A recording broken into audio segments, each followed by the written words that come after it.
الله وبركاته. السلام ورحمة الله وبركاته. إن الحمد لله نحمده ونستعينه ونستغفره ونؤمن به ونتوكل عليه ونعوذ بالله من شرور أنفسنا ومن سيئات أعمالنا. من يهده الله فلا مضل له ومن يضلل فلا هادي له وأشهد أن لا إله إلا الله وحده لا شريك له وأشهد أن محمدا عبده ورسوله. أما بعد فإن خير الحديث كتاب الله وخير الهدي هدي محمد صلى الله عليه وسلم وشر الأمور محدثاتها وكل محدثة بدعة وكل بدعة ضلالة وكل ضلالة في النار. أعوذ بالله من الشيطان الرجيم. بسم الله الرحمن الرحيم. يا أيها الذين آمنوا اتقوا الله حق تقاته ولا تموتن إلا وأنتم مسلمون. يا أيها الناس اتقوا ربكم الذي خلقكم من نفس واحدة وخلق منها زوجها وبث منهما رجالا كثيرا ونساء واتقوا الله الذي تساءلون به والأرحام إن الله كان عليكم رقيبا. يا أيها الذين آمنوا اتقوا الله وقولوا قولا سديدا يصلح لكم أعمالكم ويغفر لكم ذنوبكم ومن يطع الله ورسوله فقد فاز فوزا عظيما. وقال الله تعالى كل نفس ذائقة الموت. وقال الله تعالى ألهاكم التكاثر حتى زرتم المقابر. وقال الله تعالى النار يعرضون عليها غدوا وعشيا ويوم تقوم الساعة أدخلوا آل فرعون أشد العذاب. اللہ رب العزت کی تعریف و توصیف کے بعد درود و سلام نازل ہو محمد رسول اللہ صلی اللہ علیہ وسلم پر. آج آخرت کی پہلی منزل جو ہے اسی کے تعلق سے چند باتیں ہوئی اور اس میں ان گناہوں کا تذکرہ کریں گے مختصر. جو گناہ انسان کرتا ہے اور اس گناہ کی وجہ سے اس کو اس پہلی منزل میں عذاب دیا جاتا ہے. آخرت کی پہلی منزل کون سی ہے؟ قبر ہے. مرنے کے بعد انسان کہاں جاتا ہے؟ قبر میں. اللہ تعالیٰ نے اسی لیے کہا الہاکم التکاثر، زیادتی کی چاہت نے تمہیں غافل کر دیا ہے حتی زرتم المقابر، یہاں تک کہ تم قبر میں جاؤ. خوب بٹورے، خوب سمیٹیں، خوب جتنا چاہے اتنا کمائیں. اس میں ساری چیزیں شامل ہیں، مال ہے، اولاد ہے، ساری جو بھی چیزیں سب انسان دن رات ایک کیے ہوئے ہیں. اسی طرح سے اس کو زیادہ مل جائے لیکن آخری نتیجہ کیا ہے؟ پھر قبر میں جانا. حتی زرتم المقابر، یہاں تک کہ اس کو موت جو ہے قبر میں پہنچ جانا ہے. اور ہر شخص کو موت کا مزہ چکھنا ہے. دنیا میں کوئی یہ نہیں کہہ سکتا ہے کہ مجھے موت نہیں آئے گی. موت کا مزہ سب کو چکھنا ہے. اس لیے جب موت آنی ہے تو اللہ رب العالمین نے دنیا میں ہمیں موقع دیا ہے. اس موقع کا فائدہ اٹھا کر کے ہم زیادہ سے زیادہ اچھے کام کریں، نیک کام کریں اور آخرت کی تیاری کریں. انسان اتنا غافل ہو گیا ہے کہ وہ جانتا ہی نہیں کہ ایک وقت ایسا آئے گا کہ مرنے کے بعد قبر میں ہمارا حساب و کتاب ہوگا. وہ جانتا ہی نہیں ہے کہ مرنے کے بعد وہ سوالات اور جوابات سے اس کا رابطہ پڑے گا. جب انسان کرے گا اور قبر میں جائے گا تو سوال جو ہوگا اور معروف اور مشہور سوال ہے. اللہ رب العالمین نے سوال کو اوپن کر دیا، بتا دیا دنیا والوں کو یہی سوال ہے. اسی سوال کے جواب کی تیاری کرو. اگر دنیا میں پیپر لیک ہو جاتا ہے تو بڑا ہنگامہ ہوتا ہے. بتاؤ پہلے سے پیپر لیک ہو گیا اور اللہ تعالیٰ نے پیپر لیک کر دیا. کہا لو پیپر، سوال موجود ہے، جواب کی تیاری کر دی. اگر اس سوال اور جواب کی تیاری اگر آدمی نہ کرے تو وہ عقل مند آدمی نہیں ہو سکتا ہے. اور کوئی دنیا میں ایسا نہیں کہ جو آیا ہو اور اس کو موت نہ آئے اور اس کو سوال کا جواب نہ دینا پڑے. سوال پوچھے جائیں گے، جواب اس کو آئے گا تو دے گا، اور اگر جواب نہیں آئے گا تو ہائے افسوس، ہاں لا مجھے نہیں معلوم ہے، ہاتھ ملے گا اس کو کچھ نہیں. اس لیے سوال کی تیاری ہو. قبر میں جانے کے بعد افسوس کے ساتھ ہاتھ نہ ملنا پڑے. قبر میں کچھ ایسے گناہ ہوں گے جانے والوں کے جس کی وجہ سے اس کو عذاب دیا جائے گا. لیکن قبر میں دونوں چیزیں ہیں، قبر میں عذاب بھی ہے اور قبر میں نعمتیں بھی ہیں. ہم آپ کو عذاب کا تذکرہ کریں گے کہ کون کون سے ایسے گناہ ہیں جس کو بندہ اگر دنیا میں کرتا ہے تو اس کو عذاب ملے گا. نعمتوں کا تذکرہ بعد میں کریں گے دوسری مجلس میں. یعنی انسان ایسے گناہ کر کے دنیا سے گیا اور مر گیا اسی حالت میں، توبہ نہیں کیا، استغفار نہیں کیا اور اسی حالت میں دنیا سے چلا گیا، تو اس کو قبر میں عذاب یقینی ملنا ہی ملنا اس کو. تو ان گناہوں کو جب جانے گا تبھی تو اس سے بچیں گے. انسان جب گناہوں کو جانے گا تبھی بچے گا. اور قبر کو میں نے کہا کہ یہ آخرت کی پہلی منزل ہے. ان القبر اما روضۃ من ریاض الجنہ او حفرۃ من حفر النیران. کہا گیا کہ اللہ کے رسول نے سے کہا کہ یہ قبر یا تو جنت کے باغیچوں میں سے باغ ہے اور یا جہنم کے گڑھوں میں سے گڑھا. تو نیک اور صالح ہوگا تو اس کے لیے باغ ہے، اور اگر برا ہوگا یا ایسے گناہ کر کے مرا ہوگا جس کی وجہ سے اس کو عذاب دیا جائے گا تو اس کے لیے جہنم کا گڑھا ہے. حضرت عثمان غنی رضی اللہ تعالیٰ عنہ، آپ جانتے ہیں عثمان غنی کون ہے؟ اللہ کے رسول صلی اللہ علیہ وسلم کی دو بیٹیاں ان پر تھیں، اسی لیے ان کو ذوالنورین کہا جاتا ہے، دو والے. ٹھیک ہے، چوتھے خلیفہ ہیں. حضرت عثمان غنی رضی اللہ تعالیٰ عنہ کے سامنے جب جنت اور جہنم کا تذکرہ کیا جاتا تھا تو ان پر کچھ احساس نہیں ہوتا تھا، لیکن جب وہ قبر سے گزرتے یا قبر پر ہوتے تھے تو وہ بہت روتے تھے اور اتنا روتے تھے کہ ان کی داڑھی مبارک جو ہے یہ سب بھیگ جائے گا، اتنا روتے تھے. تو لوگوں نے سوال کیا کہ آپ کے سامنے جب جنت جہنم کا تذکرہ آتا ہے تو آپ نہیں روتے ہیں، اور جب آپ کے سامنے قبر پر آپ پہنچتے ہیں تو آپ اتنا روتے ہیں، کیوں؟ آپ ایسا کیا ماجرا ہے؟ تو انہوں نے قبر اول منازل الآخرہ کہا. انہوں نے کہ قبر یہ آخرت کی پہلی منزل ہے، پہلی سیڑھی ہے. کہا فَإِن نَجَا مِنْهُ فَمَا بَعْدُ أَيْسَرُ. کہا کہ اگر کوئی شخص یہاں کامیاب ہو گیا تو اس کے بعد کا راستہ آسان ہو جائے گا. پہلی سیڑھی اگر آپ نے کامیابی کے ساتھ قدم رکھ لی تو اگلی سیڑھی جو ہے، اگلا قدم آپ کا وہ کامیاب و کامران ہوگا. وہی لگن یہ میرو بابا کہا کہ اور اگر اس میں اس نے نجات نہیں پائی، یہاں اگر پھنس گیا، یہاں اگر سوال کا جواب نہ دے سکا، یہاں اگر اس سے معاملہ اس کا خراب ہو گیا تو پھر آگے کا مرحلہ اس کے لیے بہت مشکل ہوگا، بہت سخت ہوگا، دشوار ہوگا. اس لیے قبر کی جو ہے یہ قبر آخرت کی پہلی سیڑھی، اس کی تیاری کرنی چاہیے.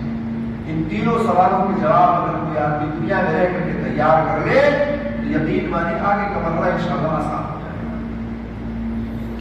اچھا، جو جواب دے گا، جیسے کسی نے جواب دے دیا کہ میرا رب اللہ ہے، کسی نے جواب دے دیا میرا دین اسلام ہے، جواب دے دیا کہ میرے نبی محمد صلی اللہ علیہ وسلم، جواب دے دیا اس نے، تو اس بندے سے فرشتہ پھر ایک سوال کرے گا کہ اچھا یہ بتاؤ تمہیں پتہ کیسے چلا، یہ معلوم کیسے پڑا کہ میرا رب اللہ ہے، میرا دین اسلام، میرا نبی فلاں ہے محمد صلی اللہ علیہ وسلم، کیسے معلوم ہوا؟ تو چوتھے سوال کا جواب وہی دے گا بندہ کہ میں نے پڑھا، میں نے سنا، میں نے مطالعہ کیا، میں نے قرآن و حدیث سے میں دیکھا، میں نے معلومات حاصل کی، مجھے ایسے نہیں، مجھے سب معلوم کیا میں نے، تب مجھے پتہ چلا. مجھے پتہ ہی نہیں کرے گا تو کیسے پتہ چلے گا اس کو؟ اور معلومات کرنے کے بہت سارے مسائل ہیں، جیسے درس دروس ہیں، کتابیں ہیں، قرآن و سنت آپ کے سامنے موجود ہے، محاضرات ہیں، لیکچر ہے، آپ خود پڑھے ہیں، مطالعہ کرتے ہیں، ہے نا؟ آپ معلومات کرتے ہیں تو اس کے بدلے میں آپ کو علم ہوا اور اس علم کے بدولت آپ نے جواب دیا. دنیا میں آپ نے علم حاصل کیا, اس علم کے مطابق آپ نے عمل کیا اور عمل کر کے آپ آگے بڑھے اور اس طرح سے آپ کو اپنے رب کے بارے میں معرفت ہوئی, آپ کو اپنے دین کے بارے میں معرفت ہوئی, اپنے نبی کے بارے میں معرفت ہوئی اور اس معرفت اس چیز کو آپ نے جانا اور سمجھا جس کے بدلے میں قبر میں آپ نے سوال کا جواب دیا. جب معرفت ہی نہیں ہوگی اپنے رب کی, دین کی اور اسلام کی اور نبی کی, تو جواب کیسے دے گا؟ نہیں دے سکتا. تو اس لیے کہا جاتا ہے کہ آخرت کی پہلی منزل جو ہے, سیڑھی جو ہے, اس کی تیاری کرو اور اس کی تیاری کے لیے ضروری ہے کہ آپ اس کو سمجھو, سیکھو, مطالعہ کرو, علم حاصل کرو اور قرآن و سنت کے مطابق علم حاصل کرو تو انشاءاللہ آپ کے لیے آسان ہو جائے گا اور آسان.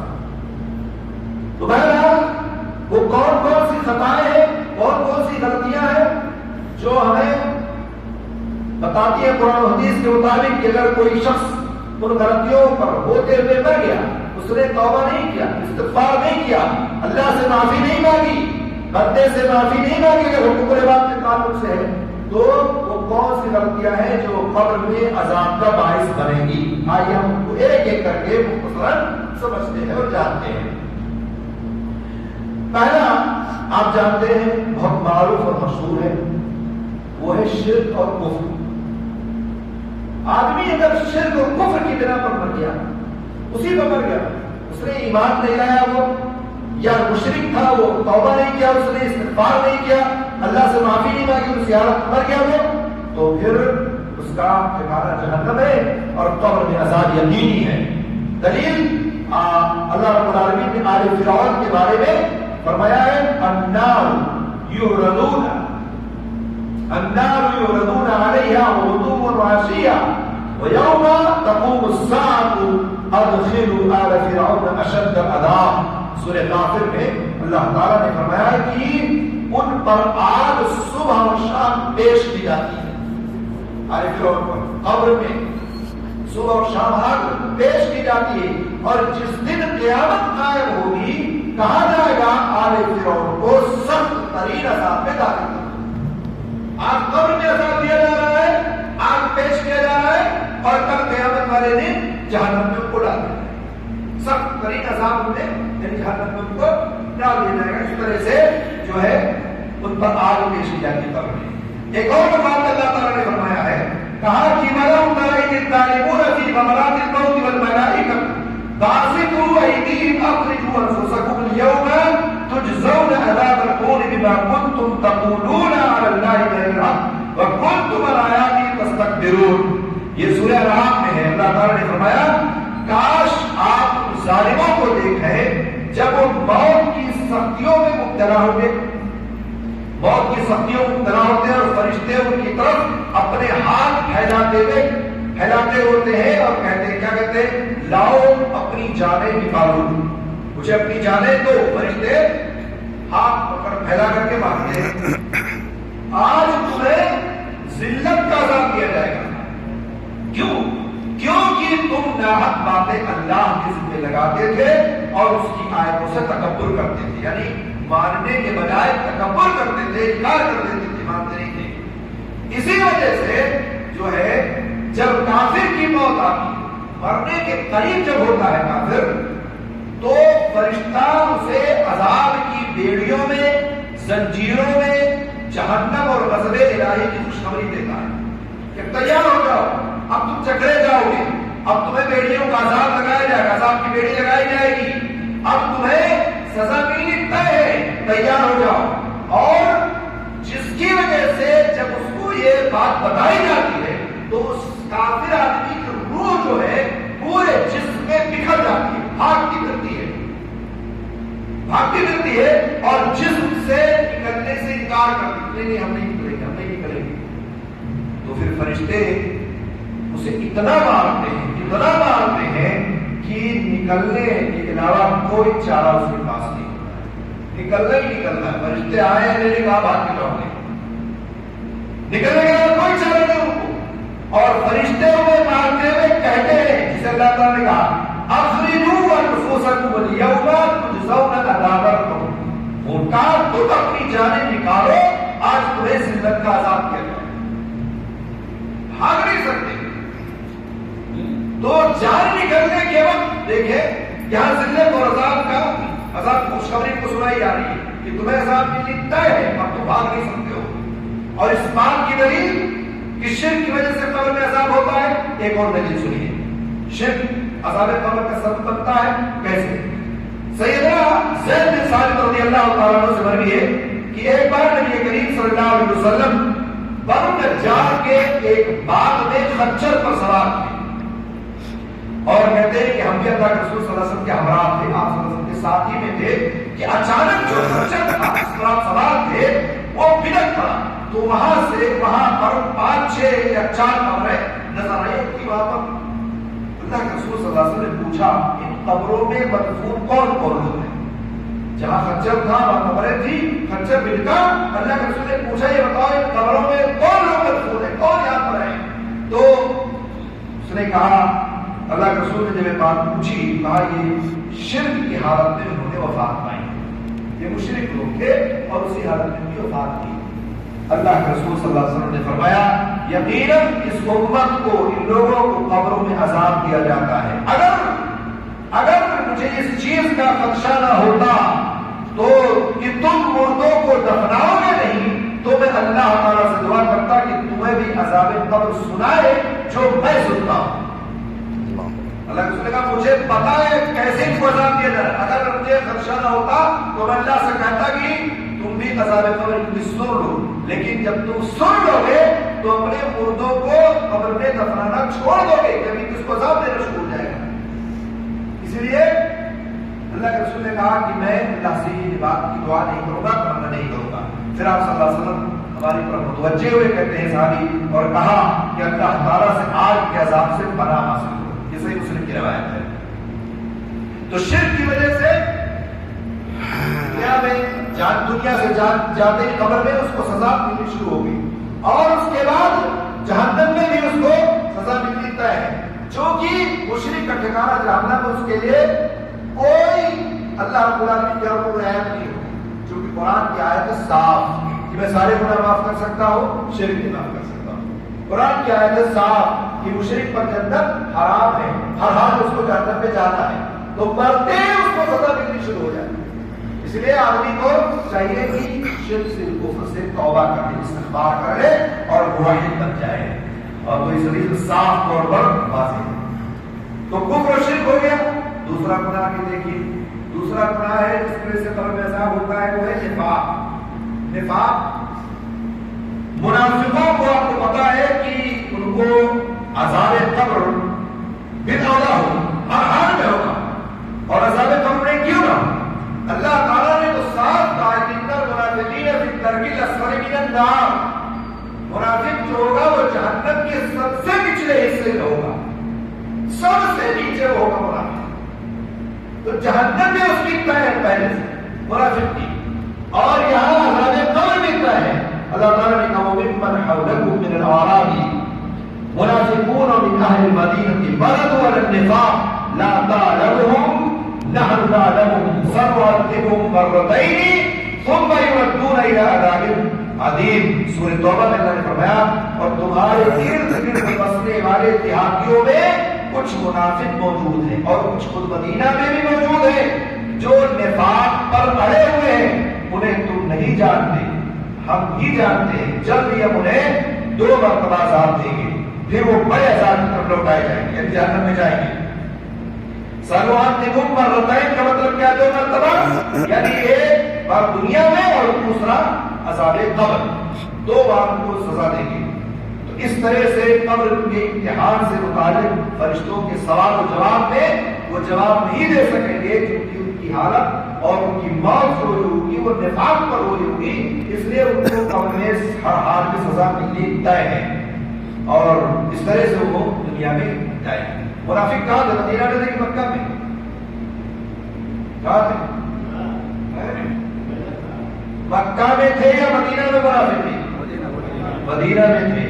اور کافر کہاں تھے؟ یعنی کفار مکہ میں تھے.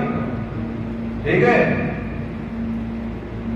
اچھا بدھ کہاں تھے؟ مدینہ کی مکہ میں؟ مکہ میں تھے نا بدھ. مدینہ کا تو ذکر نہیں آتا ہے. نماز کہاں فرض ہوئی ہے؟ معراج میں فرض ہوئی مکہ کے آخری دور میں، لیکن جماعت سے مدینہ میں نماز ہونی شروع ہوئی. بدھ مکہ میں نماز مدینہ میں شروع ہوئی نماز سے پڑھنے کی علی اعلان مدینہ میں، اللہ کے رسول اس کے بعد ہجرت کر گئے مدینہ. تو اب لوگ کیوں کہتے ہیں کہ رفع الیدین نہ کرو، رفع الیدین کرتے تھے تو خود رکھا کرتے تھے. مدینہ میں تو خود تھے ہی نہیں.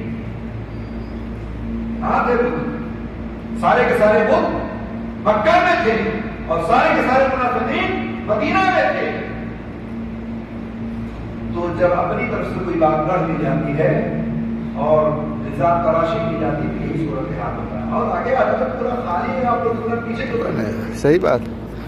آگے آؤ، آ جاؤ نا، آگے آؤ. تو منافقوں کی حالت بہت ہی ناگفتہ ہوگی. وہ ایک تو جہنم کے سب سے پچھلے طبقے میں ہوں گے اور عذاب قبر بھی ان کو ملنا طے.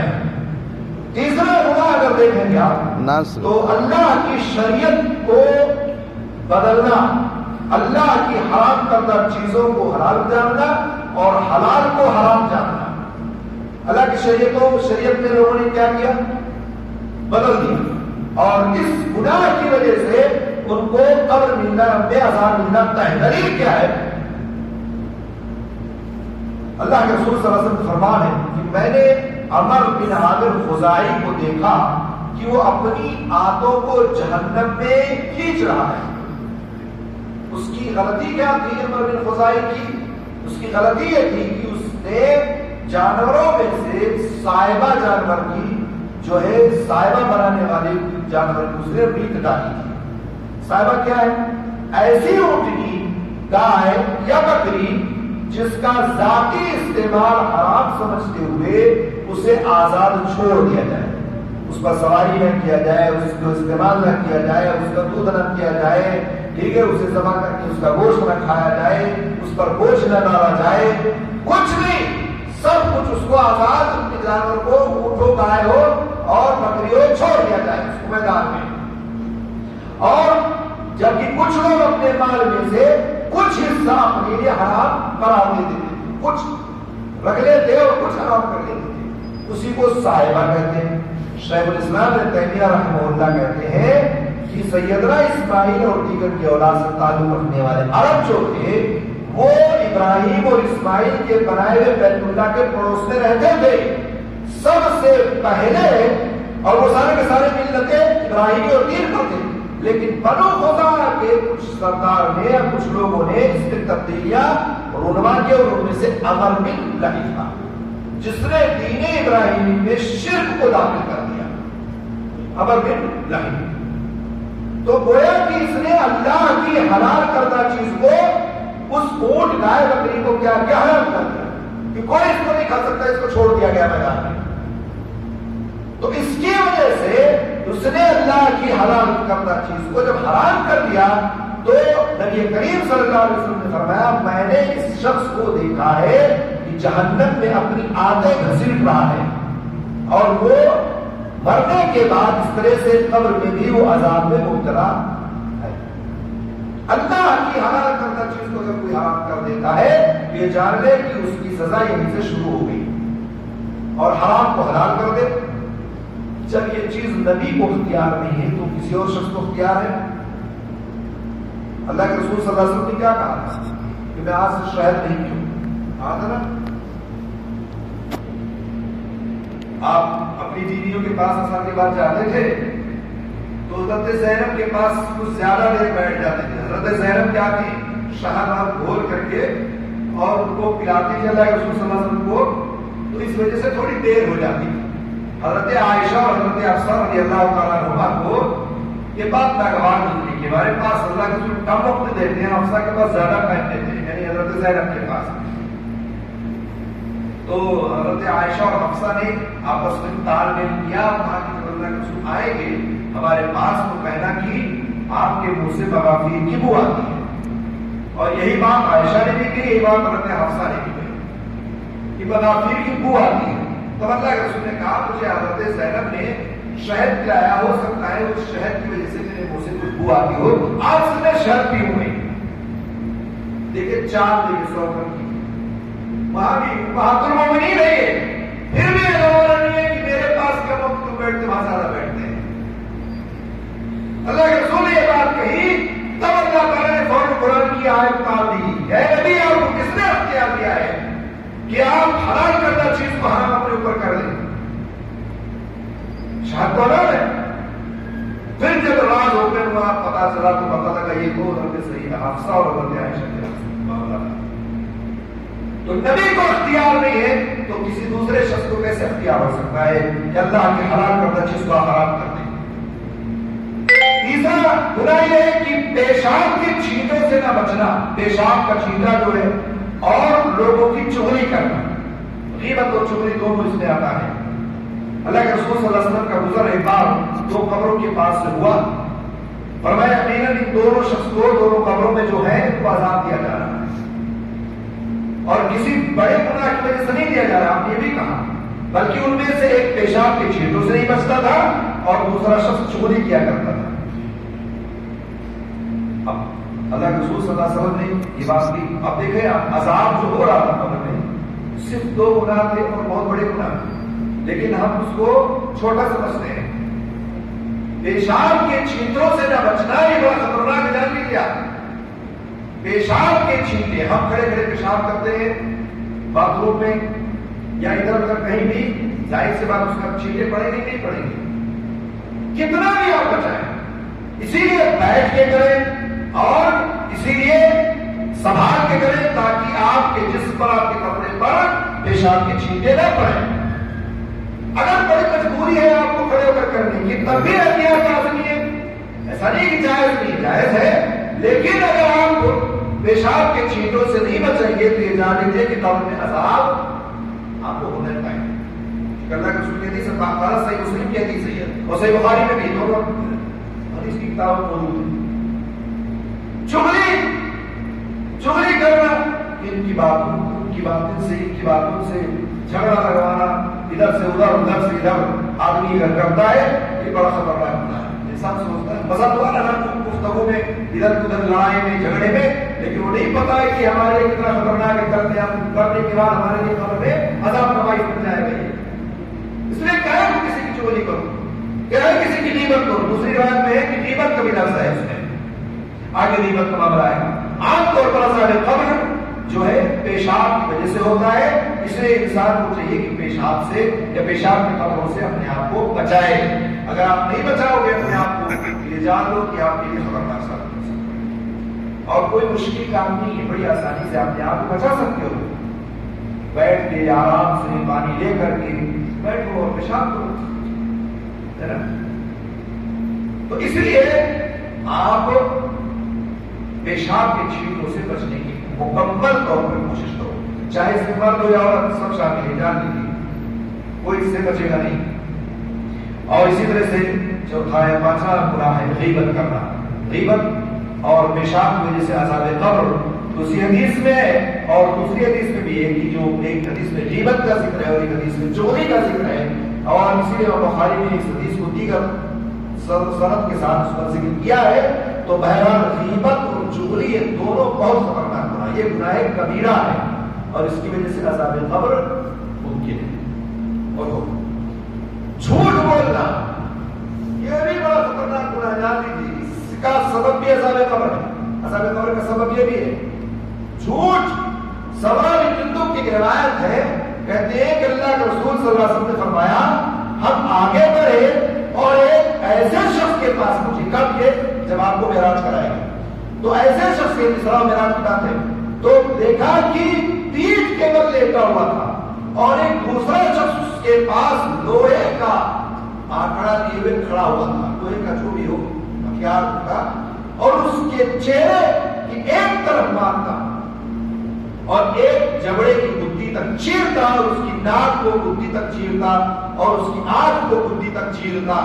اللہ کے رسول نے بیان کیا پھر دوسری جانب جاتا تو پہلی جانب والا ٹھیک ہو جاتا، پھر دوسری جانب چیر کے جب دوسری طرف آتا پھر پہلی والی ٹھیک ہو جاتا. اس طرح سے وہ عذاب میں مبتلا رہتا. یہ نہیں تھا کہ ایک بار ہو گیا تو مرنا ختم، وہ لگاتار یہ سلسلہ چلتا رہتا اور اس طرح سے عذاب اس کو ہوتے رہتی۔ اللہ کے رسول صلی اللہ علیہ وسلم نے فرمایا کہ ابھی وہ ایک طرف سے فارغ نہیں ہو پاتا کہ دوسری جانب درست ہو جاتا، پھر دوسری جانب جاتا تو تیسری جانب، پھر دوسری جانب درست ہو جاتا، پھر اس طرح سے یہ سلسلہ چلتا رہا۔ اللہ کے رسول نے پوچھا یہ کون لوگ ہیں؟ تو ابھی اس کے آخر میں بیان ہوا، کہا کہ یہ وہ شخص ہے جو اپنے گھر سے نکلتا تو ایسا جھوٹ بولتا جو کہ دنیا کے کونوں تک پہنچ جاتا، جھوٹ اتنا بولتا۔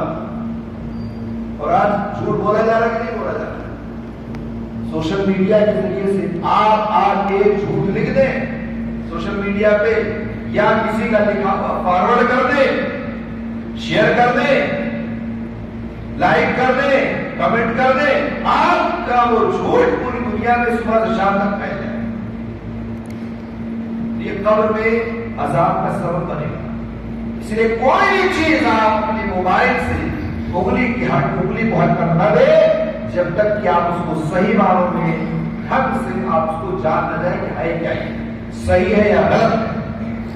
کتنے آپ میسجز پڑھتے ہیں اور کتنے نالائق لوگ آپ کو ملیں گے، کوئی مسلمان ہی ہوگا جو اس کو شیئر نہیں کرے گا، منافق ہوگا جو اس کو لائک نہیں کرے گا، حالانکہ وہ بات جھوٹ ہوتی ہے، غلط ہوتی ہے اس کی بات، الٹی سیدھی باتیں ہوتی ہیں۔ اور اللہ کے بندے ایسے بھی ایک حوالہ بھی غلط دے دیتے ہیں، بخاری لکھ دیں گے تاکہ آپ کو یقین ہو جائے بخاری کے بارے، نمبر بھی لکھ دیں گے کوئی نہ کوئی، یہ بخاری اور مسلم کی حدیث اور نمبر ہے، جب کیا اس کو تلاشو تو پتہ لگا وہ حدیث کہیں اور ہے۔ اس طرح کی جھوٹ ایک تو بولنا اور دوسرا آپ نے لکھا اور لکھ کر کے آپ نے اس کو فارورڈ کیا یا کسی کے لکھا ہوا آپ نے اس کو شیئر کر دیا اور آگے بڑھا دیا، یہ سب اس میں شامل ہے۔ اس لیے اپنے موبائل میں انگلی کو حرکت کرنے سے پہلے اس کو اچھے ڈھنگ سے سمجھ لو، دیکھ لیا کرو کہ کیا چیز ہے اس میں، ورنہ یہ آپ کے لیے نقصان دہ ثابت ہو سکتا ہے۔ اور اسی طرح سے چھٹا گناہ ہے قرآن سیکھنے کے بعد اسے چھوڑ دینا اور فرض نماز میں سوئے رہنا، یہ دونوں ایک ساتھ ہیں۔ قرآن، ایک آدمی ایسا ہے جو قرآن کو پڑھتا ہے اور پھر اس کے بعد اس کو چھوڑ دیتا ہے، ترک کر دیتا ہے۔ ایک آدمی حافظ قرآن ہے، قرآن یاد کر کے مکمل اس کے بعد اس کو بھلا دیا، چھوڑ دیا، اب اس کو ٹائم نہیں ہے، دنیا میں ملوث ہو گیا، اس کو پڑھنے کا وقت نہیں ہے، قرآن کو ترک کر کے بیٹھ گیا، تو قرآن چھوڑ کر کے وہ بیٹھ گیا۔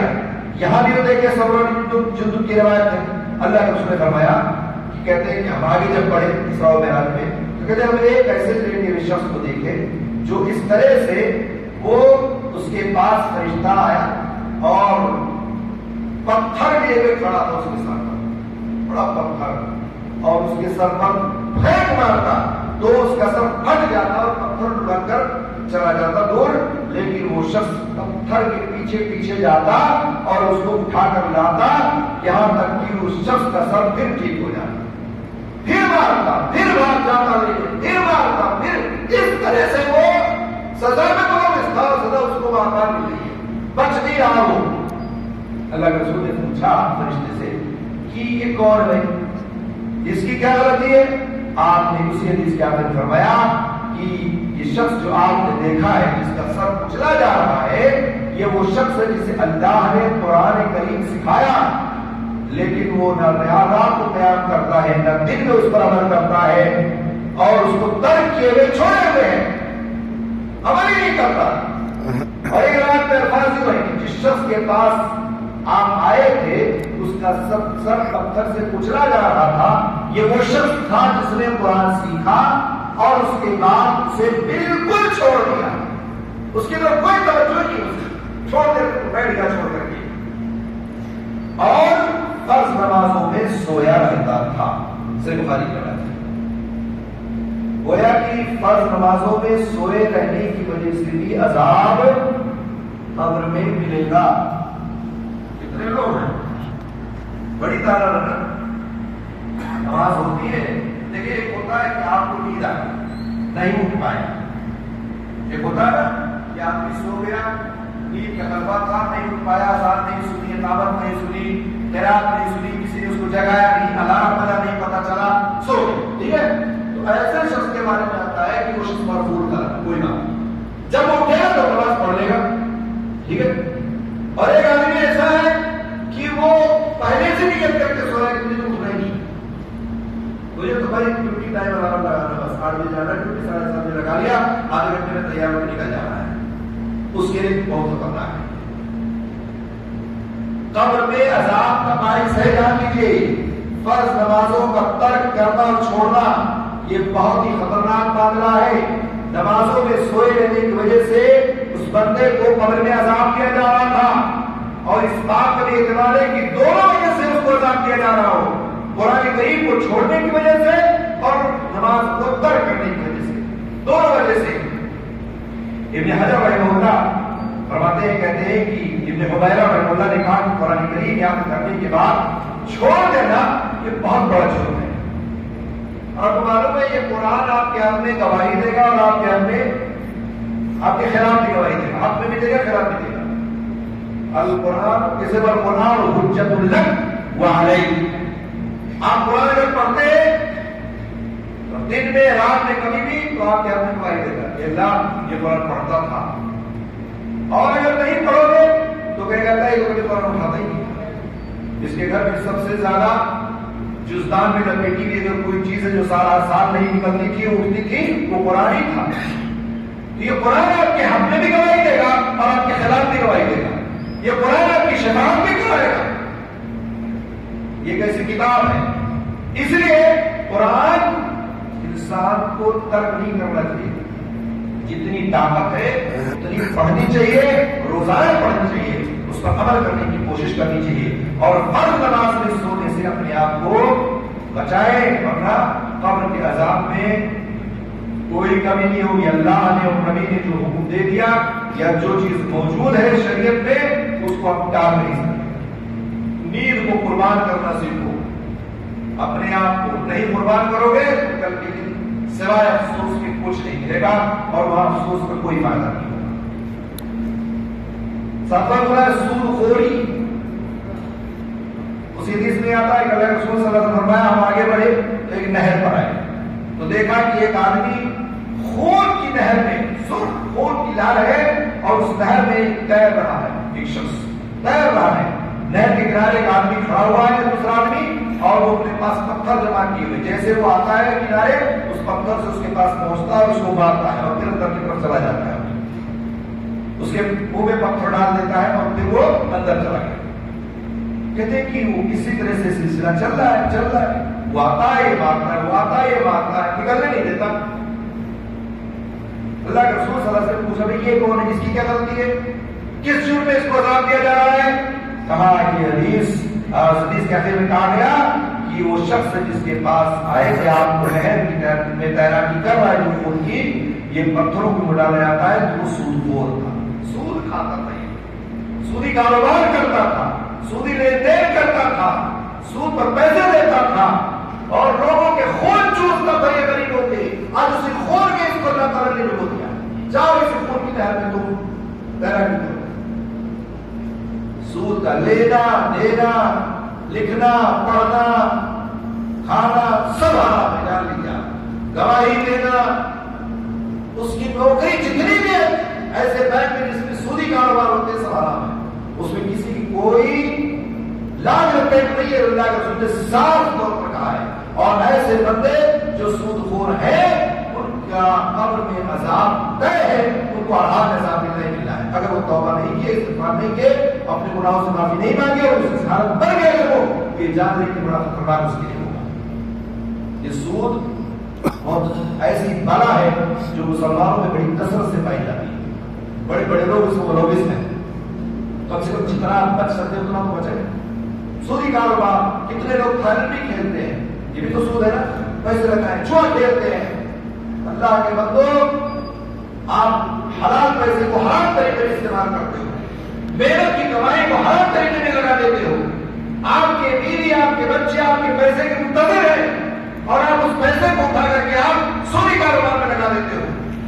جو بڑی بڑی آپ دیکھ رہے ہیں نا مارکیٹوں میں، بڑی بڑی دکانیں، بڑے بڑے مال، بڑے بڑے کورنر، یہ سب سودی کاروبار کرتے ہیں، سب ایک دوسرے کو لین دین کرتے ہیں، ان کے کوئی عیب نہیں ہے۔ آج ظاہری طور پر ان کو عیب نہیں لگتا ہے، ظاہری طور پر لگتا ہے کہ ہم بڑے دفعہ تو تجارت کر رہے ہیں، لیکن جان لیجیے کہ اللہ تعالیٰ نے کہا یمحق اللہ الربا ویربی الصدقات، سود جو ہے یہ مٹا دیتا ہے، اور تجارت جو ہے وہ صدقہ جو خیرات کو بڑھاوا دیتا ہے، بڑھاتا ہے۔ ظاہری طور پر نہ جائے کہ ہم پڑھیں، لیکن کم سے کم اس کا ایمان تو چلا ہی جاتا ہے۔ یہ بہت خطرناک چیز ہے، اس لیے اس سے اپنے آپ کو بچائیں اور توبہ کریں، استغفار کریں۔ آخر گناہ ہے زنا کاری۔ اسی حدیث میں آتا ہے کہ اللہ کے رسول صلی اللہ علیہ وسلم کا گزر ایک ایسی جو ہے جگہ سے ہوا جہاں تنور تھا، اور اس تنور میں آگ ہے، اور اس تنور میں آگ والی تنور میں مرد اور عورت ننگے ہیں، اور اسی میں اندر پڑے ہوئے ہیں، آگ ان کو اپنی لپیٹ میں لیے ہوئے ہیں۔ نیچے سے جب آگ بھڑکتی ہے اوپر کی طرف نکلتے ہیں، پھر نیچے چلے جاتے ہیں۔ اللہ کے رسول صلی اللہ علیہ وسلم فرمایا یہ کون ہے؟ آپ نے فرمایا یہ وہ لوگ ہیں، برہنہ مرد اور عورتیں جو آپ تندور میں دیکھ رہے ہیں، یہ تندور کوئی چھوٹی نہیں تھی، یہ بالکل عمارتوں کی مانند بڑی بڑی ہے۔ جو اللہ کے رسول نے دیکھا بڑی بڑی تندور ہے، اس میں بھرے ہوئے ہیں ان کے مرد اور عورتیں، سارے کے سارے لوگ یہ زانی ہیں جو زنا کرتے ہیں، یہ مرد اور عورتیں اسی کو آپ نے دیکھا ہے۔ یہ مرنے کے بعد چھٹی نہیں ہے، یہ دنیا کی لذتیں، دنیا کی خواہشیں، دنیا میں چند منٹ کی جو ہے لذت، یہ انسان کی آخرت کو تباہ و برباد کر دیتی ہے۔ مرنے کے بعد پتہ لگے گا کہ ہم اپنی زندگی میں اب داخل ہوئے ہیں، اور وہاں موت نہیں آنی ہے۔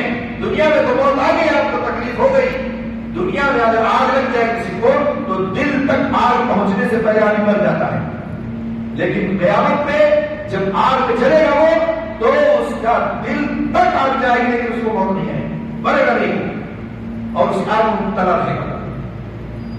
یہ زناکاری، اچھا زنا کی تو وہ ساری قسمیں ہیں، آنکھ کی زنا، ہاتھ کی زنا ہے، بڈھا ہو گیا لیکن پھر بھی خواہش جو ہے زناکاری کی خواہش رکھتا ہے۔ بہت سارے لوگ ہیں، آدمی موبائل دیکھتا ہے، بڑی بڑی الٹی سیدھی حرکتیں موبائل میں ہوتے ہیں، ننگی پونگی سواری، سب زنا ہے۔ اس سے انسان کو بچنا چاہیے، حفاظت کرنی چاہیے آپ کی۔ آدمی جب بچائے گا اپنے آپ کو، ظاہر سی بات ہے اللہ تعالیٰ اس کو بہترین بدلا دے گا۔ تو یہ بہت خطرناک گناہ جاتی تھی، یہ زنا مرنے کے بعد آپ کو جو ہے قبر میں عذاب دیا جائے گا، چاہے مرد ہو یا عورت ہو۔ قرآن میں اللہ تعالیٰ نے جہاں بھی ذکر کیا ہے کہ زناکار مرد زناکارہ ہوتا ہے، تو اللہ تعالیٰ نے پہلے عورت کا ذکر کیا، الزانیۃ والزانی، مرد کا ذکر پہلے نہیں کیا ہے۔ کیوں؟ اس لیے کہ زنا میں جب تک عورت کی طرف سے پہل نہیں ہوگا مرد کی ہمت نہیں پڑتی،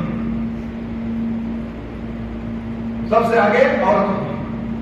اور جہاں چور کا ذکر اللہ تعالیٰ نے کیا ہے، والسارق والسارقۃ فاقطعوا ایدیہما، چور اور چورنی کا ہاتھ کاٹا جائے گا۔ چوری کرنے میں سب سے آگے ہوتا ہے، اس لیے اللہ نے عورت کا ذکر بات نہیں کیا۔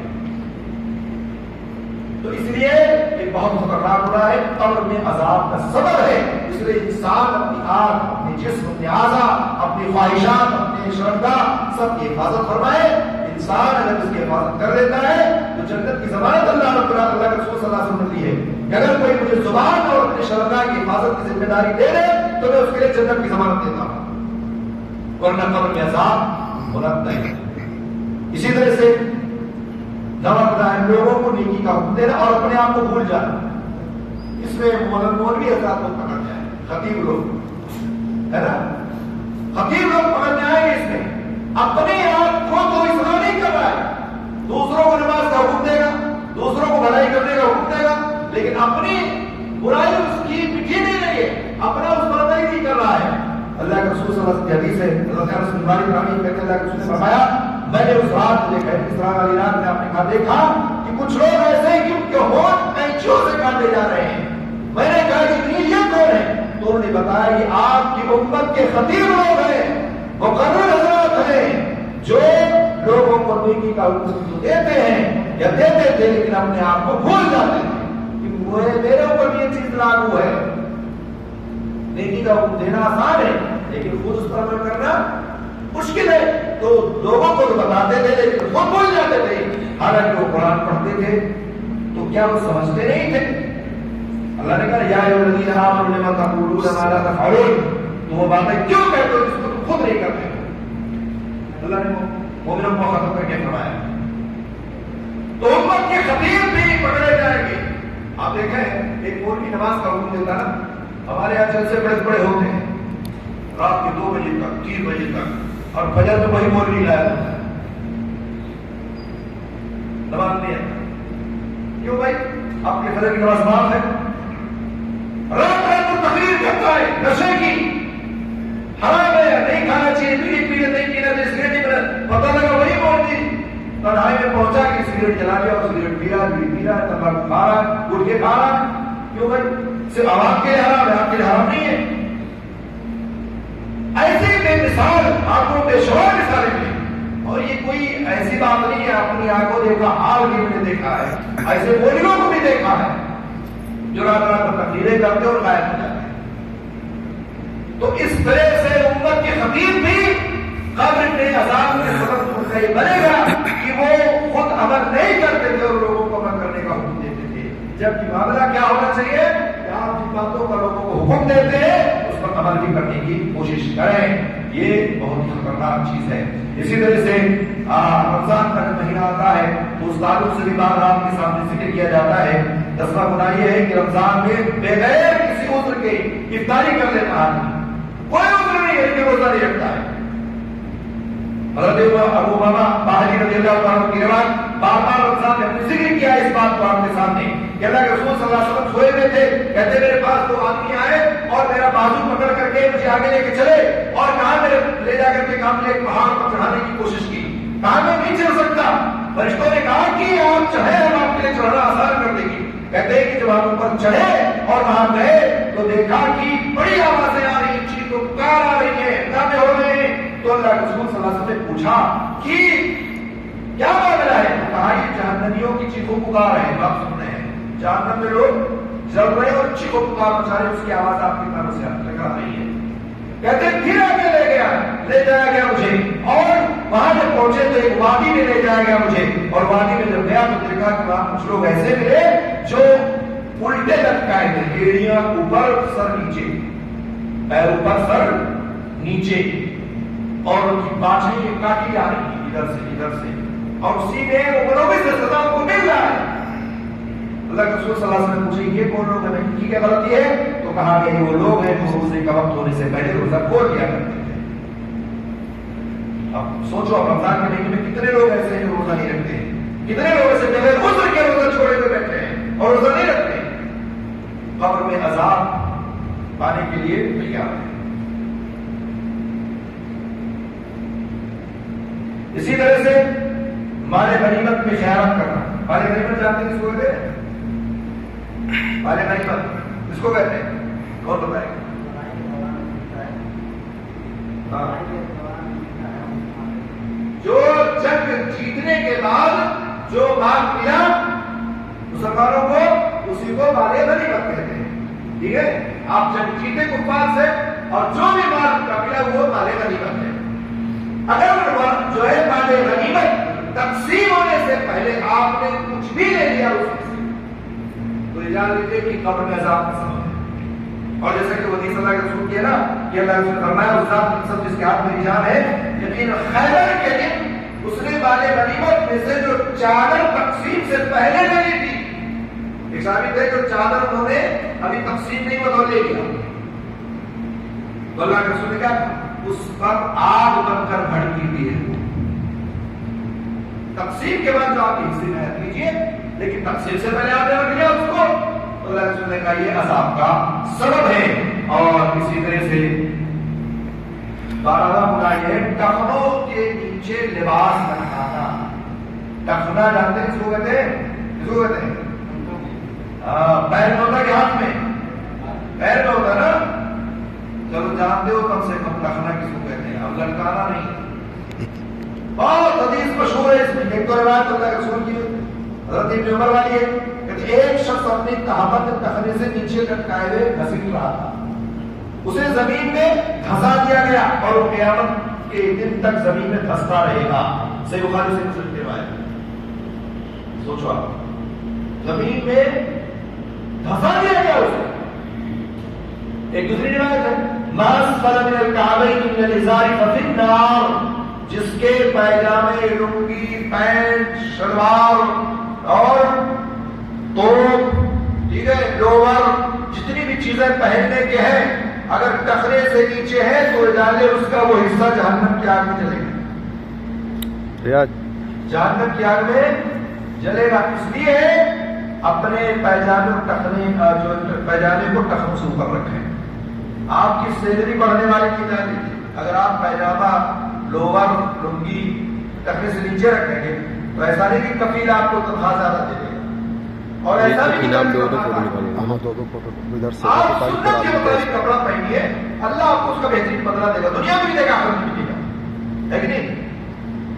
اس لیے آپ اپنے کپڑوں کو ٹخنوں سے اوپر رکھیں, ورنہ قبر میں عذاب کا سبب اور باعث کرے گا. اور جہنم کی آگ اتنی خطرناک ہے کہ آپ سوچ نہیں سکتے. اسی طرح سے حجاج کی چوری کرنا, آپ حج میں گئے اور وہاں چوری کریں, کتنے لوگ چوریاں کرتے ہیں, طواف میں چوریاں کر لیتے ہیں, ہے نا, مینا میں, مزدلفہ میں, مشعر حرام میں طواف کر رہے ہیں, اس نے بھی جیب مار دیا, موبائل مار دیا.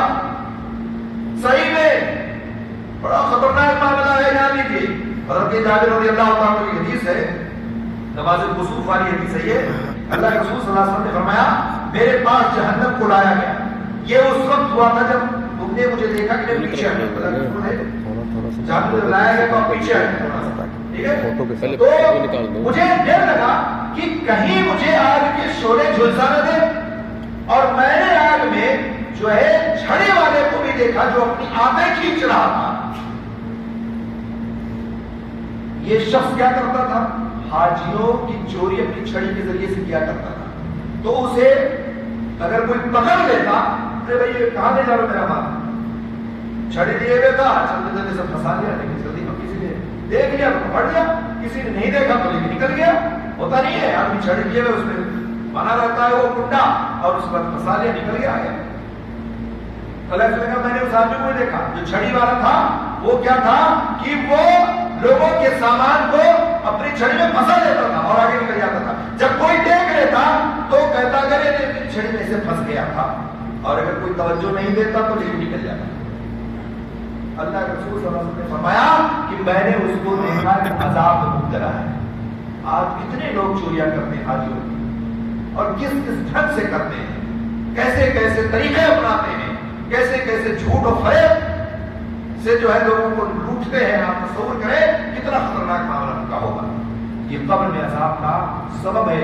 اس لیے آپ کوئی چیز اگر ملے گرے پڑے تو اس کو امانت خانے تک پہنچا دے, یا اس کو چھوڑ دے, بھائی ہمارا اس مطلب نہیں ہے, سے احتیاط کریں. اور اسی طرح سے 14واں گناہ ہے کہ جانور کو قید کر کے تکلیف دینا اور اس پر ترس نہ کھانا. بلی والی حدیث آپ نے بارہ پڑھی ہوگی, ایک عورت نے بلی کو قید کر دیا تھا, کھانا پینا نہیں دیا. اللہ کے رسول نے کیا کہا, میں نے جہنم میں وہ بلی والی خاتون کو بھی دیکھا ہے جس نے بلی کو باندھ دیا تھا, اس کھانے پینے کو کچھ نہیں دیا اور اسے کھلا چھوڑ دیتی اگر وہ تو خود زمین میں تلاش کرتی, کیڑے مکوڑے کچھ بھی کھا کر کے اپنی جان بچا لیتی. اس کو موت تو نہیں آتی, وہ بھوک کی وجہ سے مر گئی. یہ ان لوگوں کے لیے بھی خوشخبری ہے جو بلیوں کو کھانا دیتے ہیں. ایک جانور ہے, بھوک و پیاس سے مرتی ہے, صبح سے شام تک کچھ نہیں ملتا ہے, لیکن آپ جب کھانا کھاتے ہیں اپنے بچے کچے گوشت لوکڑے جو بھی ہے آپ لے جا کر کے بلیوں کو ڈال دیتے ہیں, کھلا دیتے ہیں, پلا دیتے ہیں. یقین مانیے کہ آپ کے لیے بہت بڑی نیکی ہے. اگر عذاب کا سبب ہے تو نیکی کا بھی سبب ہے کہ آپ نے کسی کا پیٹ بھر دیا, کسی کی جان بچا. تو اس لیے آپ عذاب اپنے اوپر نہ لائیں, آپ نیکی کریں, اس کو کھلائیں پلائیں. کچھ لوگ بہت مارتے ہیں, بھگاتے ہیں, ڈنڈا لے لے کے کھیلتے رہتے ہیں, اور کچھ لوگ ایسے ہیں کہ کچھ نہیں بولتے ہیں, آتی ہیں, جاتی ہیں, کھاتی ہیں, پیتی ہیں. اگر اس پر آپ رحم دلی کے ساتھ رہیں گے تو اللہ آپ کو سہارا دے گا انشاءاللہ, اس میں کوئی بات نہیں ہے. تو اس طرح سے آج جو ہے اللہ کے رسول صلی اللہ علیہ وسلم نے فرمایا کہ بلیوں کو یا کوئی بھی جانور اگر آپ نے قید کر رکھا ہے تو اس کو کھانا پینا آپ نے بھوکے نہ مارنا. اور قرض ادا نہ کرنا. آخری بات اس میں یہ ہے کہ قرض آپ اگر لیے ہوئے ہیں تو ادا کریں. اگر آپ آپ نہیں ادا کریں گے تو عذاب کا سبب بنے گا. اس میں بہت سارے بڑوں بھی سے لے کے بھول جاتے ہیں. باروں تو کہتے ہیں کہاں بھاگا جا رہا ہوں. ارے آپ کے پاس کون سی کمی ہے؟ اچھا کہیں تنخواہ میں لے لینا. ارے بھائی آپ میرے تو پیچھے ہی پڑ گئے. ایسا لگتا ہے کہ میں بڑا جا رہا ہوں، دے دوں گا. یعنی لینے کے وقت تو آپ کا اس نے مدد کر دیا. اب دینے کا جب ٹائم آیا تو آپ نے اتنے بہانے تراشے کہ آپ اس کو تاریخ میں تاریخ دے رہے ہیں جج کی طرح سے. اللہ کے رسول صلی اللہ علیہ وسلم کی حدیث ہے کہ میت کے لیے قبر میں یہ قرض جو ہے بہت نقصان دہ ثابت ہوگا. رضی سیدنا سعد بن الأخول کہتے ہیں کہ میرا بھائی فوت ہو گیا اور 300 دینار اس نے ترکے میں چھوڑا. فرسٹ کیمرہ چالو اس کے چھوٹے بچے تھے. تو میں نے کہا بچوں کی کفالت کے لیے پیسے خرچ کر دوں. تو مجھے اللہ کے رسول صلی اللہ علیہ وسلم نے فرمایا تمہارا بھائی قرض کی وجہ سے قید میں ہے، اس لیے جاؤ اور اس کا قرض ادا کرو. پہلے قرض ادا کرو. کہتے ہیں وہ صحابی کہ میں گیا اور اس کا سارا قرض ادا کر کے واپس آیا اور اللہ کے رسول صلی اللہ علیہ وسلم سے عرض کیا کہ اللہ کے رسول صلی اللہ علیہ وسلم میں نے اپنے بھائی کا سارا قرض ادا کر دیا، صرف ایک عورت باقی ہے جو 2 دینار قرض کا دعویٰ کر رہی ہے. کتنا 2 دینار. لیکن اس کے پاس کوئی دلیل نہیں ہے کہ میرا بھائی قرض دار دلیل نہیں ہے، لیکن وہ دعویٰ کر رہی ہے. اللہ کے رسول صلی اللہ علیہ وسلم نے فرمایا اسے 2 دینار دے دو، سچ کہہ رہے ہیں. اگر وہ قرض نہ ادا کرتا اپنے بھائی کا تو اللہ کے رسول نے کیا کہا کہ تمہارا بھائی قرض کی وجہ سے کہاں ہے؟ قید میں ہے، عذاب میں مبتلا ہے. اس لیے پہلے قرض تک اس لیے کہا جاتا ہے کہ جب میت کی وفات ہو جائے تو سب سے پہلا کام کیا کرنا چاہیے؟ اس کی قرض کی ادائیگی ہو، اس کی وصیت پر عمل ہو. ٹھیک ہے، اس کی کفن دفن تدفین ہونے کے بعد اس کا معاملہ ہو جائے گا، پھر ورثے جو ورثہ ہوگا اس کی ترقی کو تقسیم کریں گے. یا تو پہلے قبضہ کر لیتے ہیں، بعد میں بھلا بھائی دے گا، بڑا بھائی دے گا، بنا دے گا، بنا دے گا. یہ بڑا خطرناک معاملہ ہے. اس لیے کہا گیا اس کے بعد اس کی قرض کو پہلے ادا کر دیا. تو یہ 15-16 پوائنٹس تھے جو میں نے آپ کے سامنے ذکر کیے ہیں.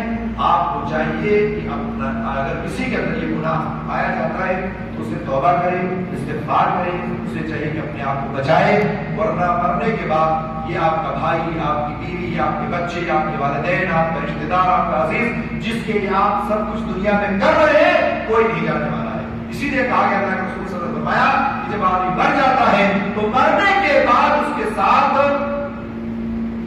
3 چیزیں ہوتی ہیں اور 3 چیزیں جاتی ہیں.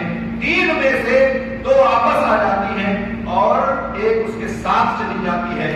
2 اور واپس آتی ہے، ایک اس کی اولاد واپس آ جاتی ہے دفنا کر کے، اور دوسرا اس کا مال جو ہے وہ بھی اس کے ساتھ جو بھی تھا وہ بھی واپس لے لیا گیا، نہیں گیا اس کے ساتھ کچھ.